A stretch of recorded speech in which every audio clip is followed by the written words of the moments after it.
जी ये बहुत बड़ा मसला है और सफाई के बारे में बेहतरीन हदीस है कि सफाई ईमान का मेन जूज़ है, निस्फ़ ईमान। बिल्कुल।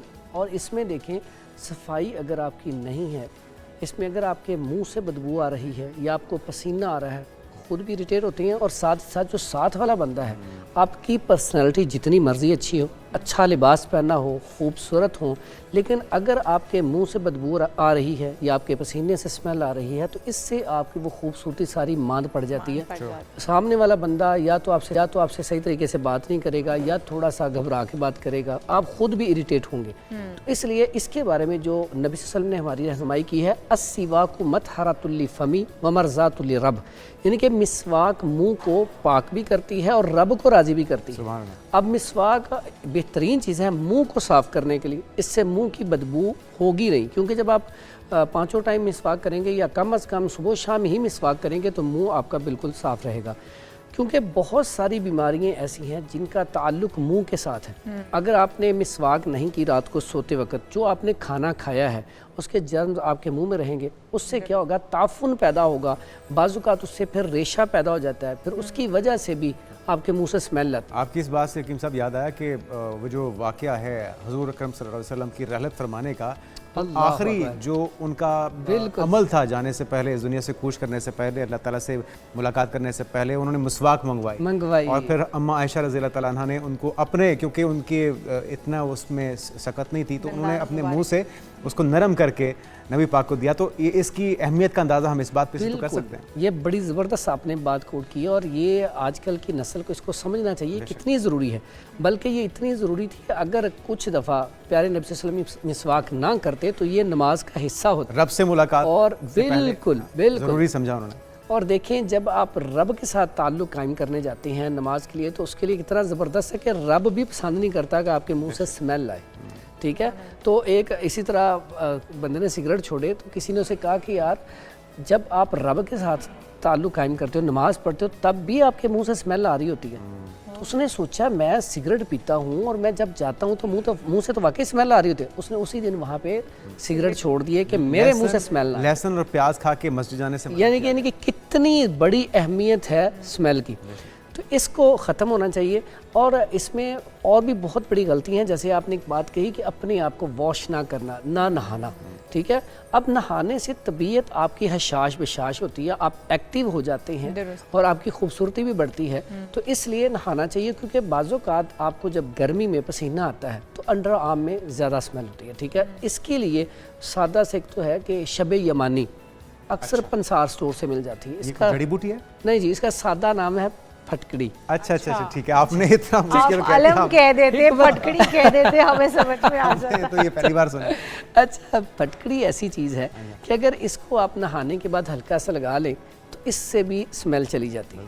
लेकिन इसके साथ साथ मुंह की स्मेल को फौरी तौर पर रिलीफ करने के लिए सौंफ और सब्ज़ इलायची मुंह में चबाना शुरू कर दें। आपने कहीं पे भी जाना है, मुंह से स्मेल ख़त्म हो जाएगी। लेकिन प्रॉपर ख़त्म करने के लिए आप इसका काज ढूंढेंगे, सबब क्या है। अब सबब मैंने आपको बताया कि मुंह के अंदर आपके अगर रेशा है या मसूड़े सोजिश है तो उसका इलाज करें। उसके लिए क्या है कि बेहतरीन सादा हल है कि नमक लें, पानी में हल करके गर्म में उसको अगर कुल्ली की जाए उससे भी मुंह की स्मेल ख़त्म हो जाती है। फटकड़ी अगर पानी में घोल के उसकी कुल्ली की जाए, मैदे का भी तो इससे इसके यहाँ पे आ रहा हूँ, यहाँ पे इसलिए आ रहा हूँ। अब जो भी खाना खाते हैं तो गुजर के कहाँ से जाता है, मुंह से। अब जो ताफुन होता है या अंदर रेशा होता है, बाज़ुकात वो लंग्स में जाता है, बाज़ुकात वो स्टमक में जाता है। इसके साथ साथ ऐसे अफराद जो मुंह की सफाई नहीं रखते उनको पेट की बीमारी अक्सर आती है और इसकी वजह से कॉन्स्टिपेशन हो जाती है। और कॉन्स्टिपेशन ऐसी चीज़ है, दायमी कब्ज़ का मरीज़ हो और मुंह से स्मेल ना आए या उसके पसीने से स्मेल ना आए और उसको पसीना ज़्यादा ना आए, ये हो ही नहीं सकता। अच्छा, ये बहुत बड़ी निशानी है। जब आपने किसी को चेक करना तो इसका मतलब उसका स्टमक सही नहीं है, डाइजेस्टिव सिस्टम में मसला है। तो फिर वहाँ पे डाइजेस्टिव सिस्टम जो उसको ठीक करने के लिए बेहतरीन चीज़ है, पुदीना ले लें, अजवाइन ले लें, सौंफ ले लें और नमक ले लें। सारी चीज़ें बराबर वजन करके इसका पाउडर बना कर रख लें। हाफ टी स्पून सुबह शाम इस्तेमाल करेंगे तो इससे क्या होगा, आपका डाइजेस्टिव सिस्टम ठीक होगा। ये सब कुछ। हाँ जी, सुबह शाम खाना है, खाना खाने के 1 घंटे के बाद आधा चम्मच ताज़ा पानी के साथ इस्तेमाल किया जाए। फिर उसके बाद ऐसा होता है कि इसमें हमारे घरों में अक्सर ये लगी होती है न्याज़ इसे कहते हैं, तुलसी के पत्ते। तुलसी के पत्ते बड़े खूबसूरत हैं। तुलसी के पत्ते, पुदीना, सौंफ और सब्ज़ इलायची, अगर इसका कहवा इस्तेमाल किया जाए तो ये भी बड़ा बेहतरीन है, इससे भी आपकी स्मेल ख़त्म होती है। अच्छा, ओवर ईटिंग भी इसकी वजह हो सकती है कि कोई बहुत ज़्यादा खाता है तो उसकी बॉडी से भी स्मेल आती है, उसके अंडराम से भी, या कोई मुरगन ग़िज़ाएं बहुत ज़्यादा खाता है तो भी उसकी बॉडी से स्मेल आती है। यहाँ पे क्यों सादा ग़िज़ा को पसंद किया गया? अगर आप मुरगन अग़ज़िया इस्तेमाल करेंगे तो डाइजेस्टिव सिस्टम ख़राब होगा। डाइजेस्टिव सिस्टम ख़राब होगा तो सबसे पहला काम क्या होगा? दूसरा, हम फिज़िकली वॉक नहीं करते, एक्टिविटी हमारी फिज़िकली है नहीं जिससे हमारा खाना डाइजेस्ट हो जाए। देखिए, खाना आप जो भी खाएं, मैं कहता होता हूँ कि कम से कम 6 घंटे के बाद कोई खाना खाया जाए, वो भी उस सूरत में अगर आपको भूख लगे। अगर आपको भूख नहीं है तो आपको खाना नहीं खाना चाहिए। जो लोग टाइम टेबल देख के खाते हैं, अच्छा सुबह का टाइम हो गया 10 तो अभी नाश्ता कर लें, अब 2 बज गए दोपहर का खाना खा लें, और अब 8-9 बज गए तो रात का भी खा। और आपने जब कहा ना कि 6 घंटे के बाद खाएं तो इशाल ने क्या, ओह, तो बट लोगों के लिए तो बड़ा मुश्किल हो जाता है। नहीं, मैं तो वैसे बहुत कम, मेरी तो टाइम ड्यूरेशन मैंने बहुत लंबा चौड़ा रखा। यहाँ पे सादा से कुलिया, अगर आप मुंह की स्मेल भी और पसीने की स्मेल ख़त्म करना चाहते हैं, सबसे पहला काम ये कर लें, सुबह जब सूरज निकले तब खा लें, ठीक है। उसके बाद जब गरूब हो तो आखिरी खाना उस वक्त खा लें। रोज़ा रख लें। यकीन करें, इसमें जो लोग पीर और जुमेरात का रोज़ा रखते हैं, क्योंकि प्यारे नबी हज़रत मोहम्मद सल्लल्लाहु अलैहि वसल्लम पूरी ज़िंदगी पीर और जुमेरात का रोज़ा रखा। अब ये देखें, 3 दिन जब गुजरते हैं आपने रोज़ा रखा तो आपने क्या किया? स्टमक को रेस्ट दे दी, आपकी बॉडी अगर डिटॉक्सिफाई हो गई। और इसमें मैं अक्सर एक ना बताता हूँ, जिगर को डिटॉक्स करने का बड़ा बेहतरीन एक वाटर, और घर में बना सकते हैं, और इतना टेस्टी आप पियेंगे तो आप कहेंगे इतना मज़ेदार भी, और इससे स्मेल भी ख़त्म होगी, लिवर भी ठीक होगा और जिगर भी। उसमें है सादा सी चीज़ें।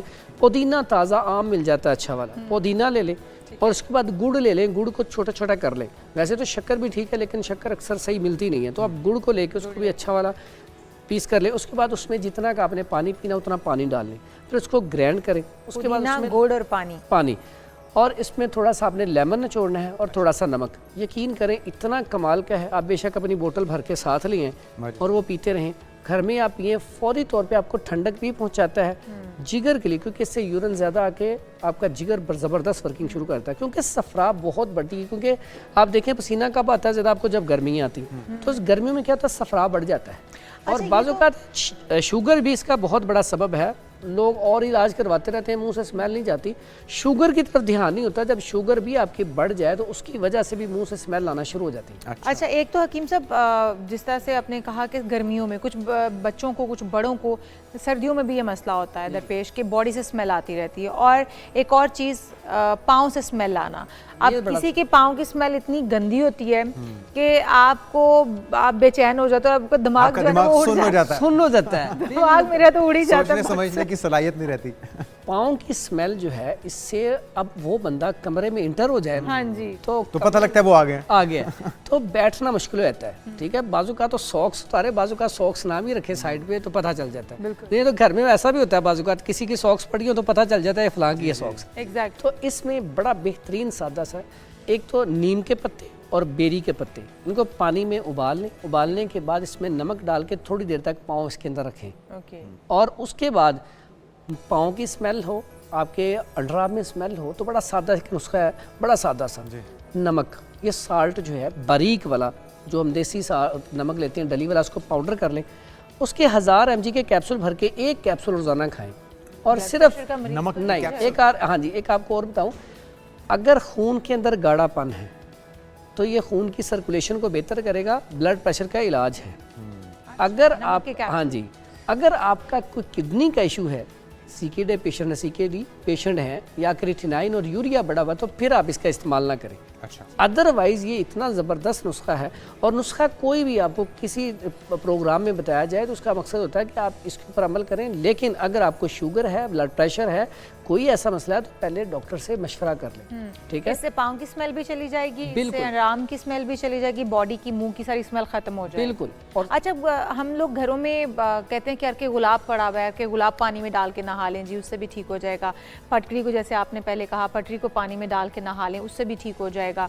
तो क्या ये वाकई टोटके काम करते हैं? और कौन कौन सी चीज़ें हो सकती हैं? जिस तरह आपने नीम और आपने बात की है कि क्या बेरी के पत्ते, बेरी के पत्ते, अच्छा, इसमें जो आपने अर्के गुलाब बोला, अर्के गुलाब इतनी ज़बरदस्त चीज़ है, अगर आप कोई और चीज़ ना लें तो सिर्फ अर्के गुलाब आपकी पूरी बॉडी की स्मेल को ख़त्म करता है, आपके लीवर को डिटॉक्स करता है, आपके जिगर के अंदर जो गर्मी है, जो सफ़रा की वजह से, गर्मी की वजह से स्मेल आ रही है, उसको भी ख़त्म करता है।